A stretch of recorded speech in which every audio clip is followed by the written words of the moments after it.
C'est aux Pays-Bas, en bord de mer du Nord, sur le légendaire tracé de Zandvoort, que le Belgian Gentleman Drivers Club 2016 s'est poursuivi. Une étape devenue incontournable sur un circuit unanimement apprécié qui a accueilli naguère à maintes reprises le Grand Prix de Formule 1 de Hollande. Avec près de 40 bolides présents, en plus des voitures des coupes de marque BMW, le succès était une fois de plus au rendez-vous et c'est par une minute de silence en la mémoire d'Alain Frérotte et de Jean-Pierre Mondron, à même la grille de départ, que ce rendez-vous débutait. On attaque notre compte rendu par la division 2 dont les voitures de pointe étaient une fois encore omniprésentes à l'avant du peloton.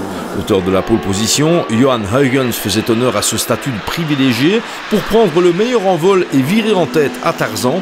Pas encore lauréate cette saison, la M3 E46 numéro 17 était bien décidée à frapper fort et bien.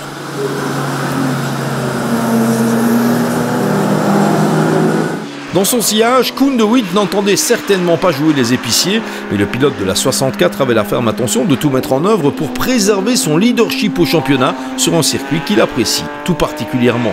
Dans le clan des Seat Leon Supercopa, les événements allaient évoluer de manière peu avantageuse à Zandvoort. La 33 d'Olivier Meurens et Grégory Pes réintégrant assez vite la pitlane en proie à un souci de direction assistée. Estimant la poursuite de la course trop dangereuse, son propriétaire décidait d'en rester là. Le sort de cette joute de Zandvoort, ce sont les neutralisations sous procédure de code 60 qui allaient le sceller. Après un quart de la distance de 180 minutes, ces neutralisations allaient se succéder. Pas un drame en soi, si ce n'est que de trop nombreux équipages ne respectaient pas la moyenne imposée, ce qui aboutissait à une pluie de pénalités. Au terme de l'épreuve, si la BMW numéro 64 de Koen de Wit semblait être passée à travers ces pénalités appliquées par secteur de la piste hollandaise, le classement était suspendu. Il allait en fait falloir plusieurs jours avant que tout ne soit recalculé sur base d'une pénalité par tour complet effectuée au-dessus des 60 km/h exigés lors des différentes neutralisations. Et au bout du compte, c'est la 17 de Johan Huygens et Peter Verlinde qui décrochaient la timbale sur le tapis vert. L'équipage aurait sans doute préféré décrocher sa première victoire dans un contexte différent, mais ce qui est pris n'est plus à prendre. Grosse désillusion sans doute pour Koen de Wit qui a bien cru conserver l'avantage avant d'apprendre qu'il était finalement renvoyé en deuxième position, un résultat néanmoins synonyme de gros points au championnat. Classé officieusement en troisième position le dimanche soir après la course, la BMW Compact à mécanique M3 frappée du numéro 444 allait conserver son rang, de quoi combler de joie un duo dont la Bavaroise ne cesse de gagner en performance et en fiabilité. Het is wederom een verrassing. Vorige keer in de Dijon was het ook al heel leuk gegaan. Dit is een heel tof circuit ook. Even toch moeten aanpassen. Gisteren een goede training gedaan, dat heeft zeker goed gedaan. En vandaag een beetje op safe gereden, maar toch wel een mooi resultaat. Ja. Absoluut. Manfred, het tempo was tamelijk hoog vandaag voor uw wagen, hè?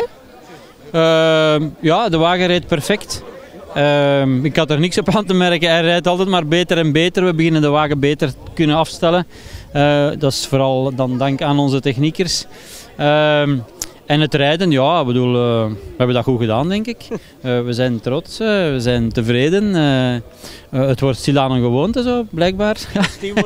Et c'est une autre BMW, la M3 157 de Geert et Jasper Dirks, qui échouait au pied du podium de la division 2, avec un passif finalement fixé à 3 tours sur la 17 lauréate. Il fallait donc descendre jusqu'à la 5e place pour trouver trace de la meilleure des Seat Leon Supercopa, et c'est la première débarquée en début de saison, la 35 de Greg Van Ettelbosch et Olivier Kirten, qui s'en tirait le mieux, crédité d'un retard de 4 tours. Résultat moins flatteur qu'à Dijon-Prenois pour la BMW Z3M coupé 888 de Klaus Kunz, de Lancer et Van de Kerkhove, qui devait se contenter des points de la 6e place sur le toboggan batave. Quant aux autres Seat Leon Supercopa, elles terminaient en dehors du top 6 de la classe F en division 2, avec la 74 de Jimmy Adriansens et Chris Van Kelst qui clôturaient la course, contrairement à la 15 de Patrice Lacroix, exceptionnellement accompagné de Daniel Peffer qui s'immobilisait en bord de piste. Si les cadors de la classe F cadenassent habituellement le haut du classement de la division 2, les bolides de la classe E ne sont jamais très loin derrière. Après application des différentes pénalités, c'est même dans le top 5 de la D2 que la BMW 325i E90 numéro 90 de Kenny Buykens et Kobewa Stills a terminé, ce qui lui vaut bien sûr une victoire de classe. Ça s'est bien passé, une bonne course, juste une petite touchette à la fin, mais on a su terminer, donc c'était le plus important. Je suis très content. Pointé 7 tours plus loin, la BMW 120D numéro 120 de Wim Brate et Günther Van den Hoof n'a rien pu faire pour contrer l'autre bavaroise.